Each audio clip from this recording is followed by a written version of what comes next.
क्योंकि तुमने मेरी नींद खराब की ना, मैं तो सो रहा था, है ना, सो रहा था ना, तब है ना जो चूहा होता है ना, वो है ना शेर से कहता है कि नहीं नहीं मुझे मत मारो, मैं ना मुझे माफ कर दो, अब मैं ना तुम्हारे ऊपर नहीं कूदूंगा, तुम आराम से सो जाना, और ना मैं तुम्हारे किसी दिन काम आऊंगा। क्या आऊंगा?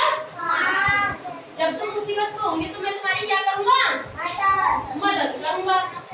फिर शेर बोलता है कि वैसे तो छोटा सा चूहा है, ये मेरी क्या मदद करेगा, है ना, छोटा सा चूहा ना मेरी क्या मदद करेगा, पर ठीक है ये माफी मांग रहा है तो इसलिए मैं उसको क्या कर देता हूँ, माफ कर देता हूँ, और वो उसको क्या करता है, छोड़ देता है।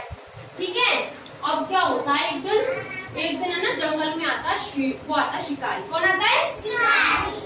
जो शेर को पकड़ लेता है जाल में, वो आता है। वो एक जगह क्या करता है, जाल बिछा देता है। क्या करता है? जाल बिछा देता है।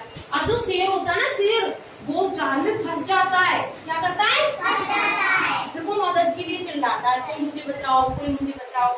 तो जो चूहा होता है ना, चूहा वो उसकी आवाज को सुन लेता है, और फिर जो चूहा होता है ना, वो दौड़ा आता है, क्योंकि उसने कहा था ना शेर से कि मैं किसी दिन तुम्हारी मदद करूंगा, तो वो उसकी मदद के लिए आता है ना।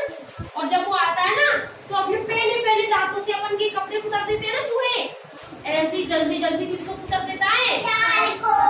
जाल को कुतर देता है। और शेर कैसा हो जाता है? आजाद हो जाता है। कैसा हो जाता है?